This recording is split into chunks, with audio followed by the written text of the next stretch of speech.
Welcome back to the BeamWorks Gaussian fitting demonstration. In the last video we looked at the BeamViewer Gaussian fitting tool, which allows you to perform a single Gaussian fit on any given profile.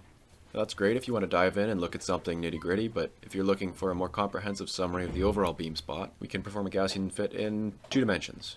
So we have a separate utility outside the BeamViewer that performs a Gaussian fit on both the entry and exit beam spots at both the 0 degree and 90 degree orientations.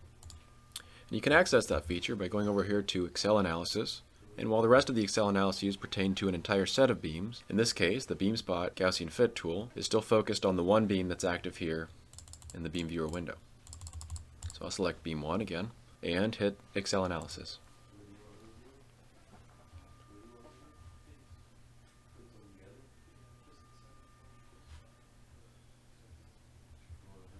So you'll see a status bar here that says solving, please wait.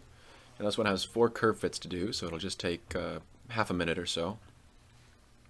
If you look down at the Excel status bar, you can see, I think it's doing the third of the 4 curve fits now. And it's finished. If you look at the worksheets available here, you have 4 tabs which are essentially the same as what we looked at in the BeamViewer utility. You have entry horizontal, entry vertical, exit horizontal, and exit vertical curve fits.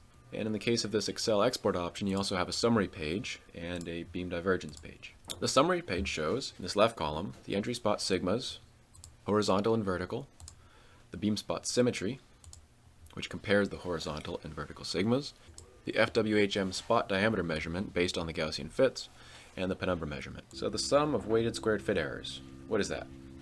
Since the entry spot, for instance, consists of 2 independent curve fits, horizontal and vertical, that cell is reporting the sum of the objective cells from both fits.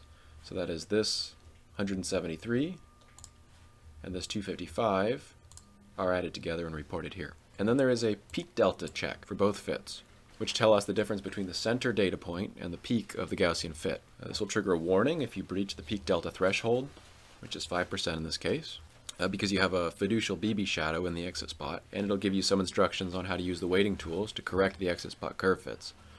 If you want a detailed look at that process, make sure to check out the previous video about Gaussian fitting using the BeamViewer interface. This threshold on the sum of weighted squared errors is set at 2,000, so 1,000 for each fit, and if that threshold is breached, all the values here that are highlighted in green will show up in red, indicating you may have a pretty bad fit or some messy beam data. So in that case, you'll want to investigate. Of course, the next column to the right just gives the corresponding information about the exit spot, and the next column over just simply averages the first 2 to give the profile information at the center of the cone. And finally, let's look at the beam divergence information down here. Basically, the beam divergence is calculated based on the ratio of entry to exit spot sigma and the distance between them, which is the imaging cone diameter. Of course, the cone diameter is a function of z, and the beam z position data isn't directly available in this template, so that's why we've tabulated values for reference holes E, F, and G here in the summary. So just check whichever row is appropriate. In this case, I know the beam was delivered at 165 millimeters z, so we would look at the row for hole G. The beam divergence angle is calculated as 2 times the arctan of sigma 2 minus sigma 1 over the cone diameter, and that's 0.22 degrees.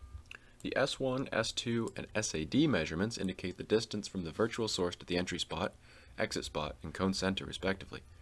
These measurements are also derived from the definition of tangent. You can see the resulting formula over here in the beam divergence tab.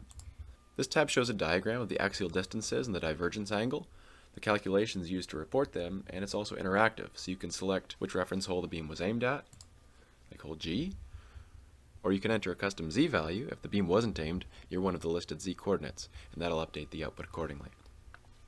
So these are just a few ways you can use the profile CSV data and our automated templates to analyze your beam profile. I hope this video has been helpful, and feel free to contact us with any questions.